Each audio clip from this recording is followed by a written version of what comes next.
You're working from home now, so you can't just meet your colleagues in the kitchen area for a quick cup of tea. So how do you communicate with them? Well, I'm Jo Peacock and I've got 5 tips that will help you.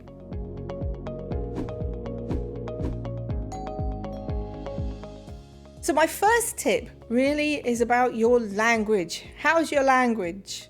I know mine can be pretty blue at times. When we communicate, we should always communicate in the language of our audience. I'm going to talk about how we communicate in a moment, but when we do communicate, we've got to make sure that we are communicating in a language that the audience understands. It's not your job to try and work out what on earth I'm saying. It's my job to ensure that I am speaking in a way that you can understand me, because I am the one that's communicating with you. And it's exactly the same when you're communicating with your colleagues. You may have colleagues that may really understand your sense of humor and you get along absolutely great with when you're sitting next to them. However, your tone of voice, your intonation, and maybe your sarcasm, if you're like me, doesn't quite come across in that written communication. So think about their language. And think about how they would choose to be communicated to, and make sure you're communicating in their language. Now, if you are communicating with colleagues that are in other countries, then you might want to try and say hello in their language, or maybe say goodbye in their language at the end of the communication. Well, please make sure that you use the right translator app for a start. But not every translator app is absolutely fantastic. And I've got to say that they are getting better. So I don't want to knock any translation apps, but just ensure that when you are communicating with your colleagues, that they understand the intent. So my second tip is that the message is really in ITIL we say that the message is in the medium, but how do you communicate certain things?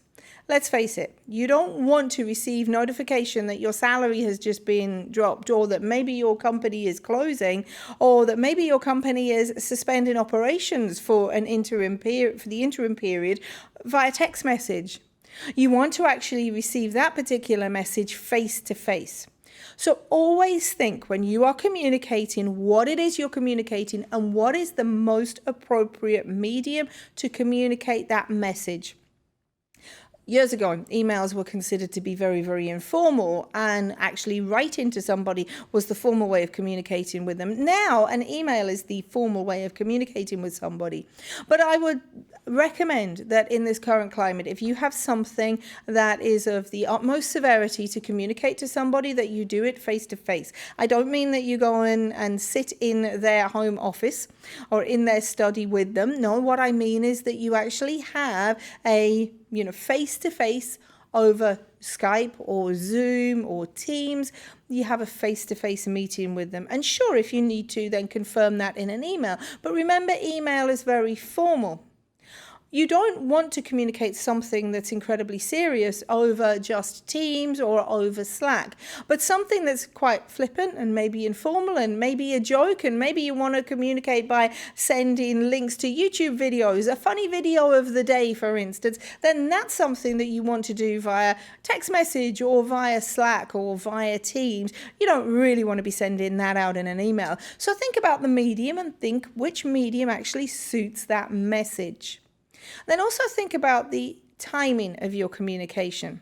If you're communicating with your colleagues, then you're communicating over an instant messenger, and you're going to be communicating on a regular basis. And to be perfectly honest, right now, in this period of isolation that we are all feeling, then we really need that communication with our colleagues. It might even be that we meet once a day and communicate over playing a game online, for instance.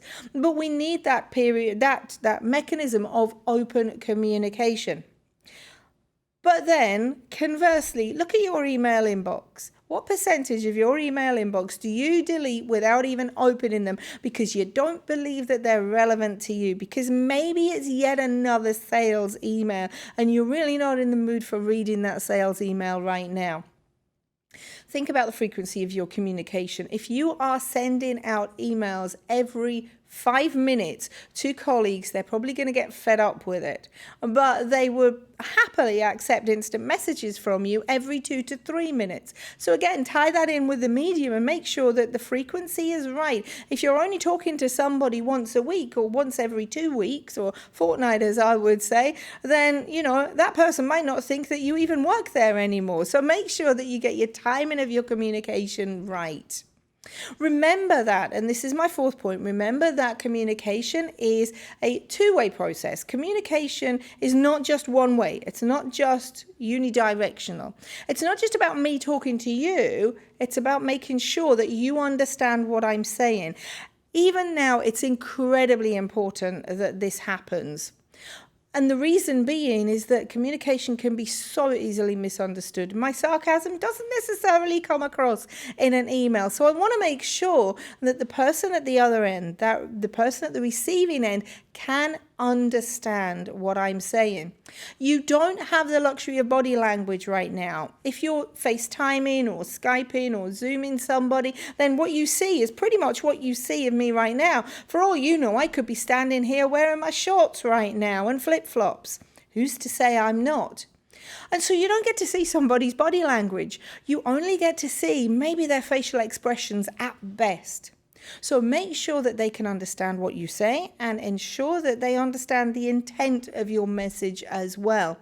Otherwise, that message could really, really darken somebody's day at a time when we really should be looking to boost everybody up and make everybody feel positive about their working environment right now. Lastly, we're talking about cameras, and I want to make sure that you are camera ready, so to speak. And it doesn't just come easy, all right? It's not a natural thing to be camera ready. Just look at me stood here right now. This didn't just happen. This needed practice. See, even now I still stumble over my words. What I mean by camera ready is make sure that you've got no distractions in your background so that when people are looking at you and listening to your message, they're not actually looking behind, over your shoulder to see what's going on in the background.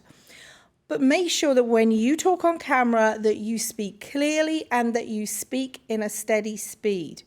There may be people that you are communicating to that may be hard of hearing, and so they may have to lip read. There may also be people that, maybe you've got an accent, a little bit like me, and they can't quite understand what you're saying when you're face to face, when you're in person, and it's very difficult for them. So now over a camera, it could be incredibly difficult for people to understand.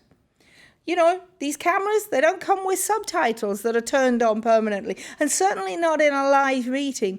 So ensure that when you are on a camera, that you are camera ready, that you speak slowly and clearly at a very steady speed, and that you elicit feedback and you make sure that everybody understands what you are trying to say and the message that you are trying to get across.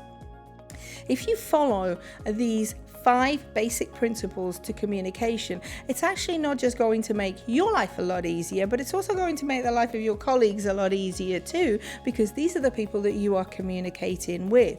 So good luck with your next Zoom meeting. Check out the playlist for more working from home tips and be sure to subscribe to the IT Pro TV channel. I'm Jo Peacock and thanks for watching.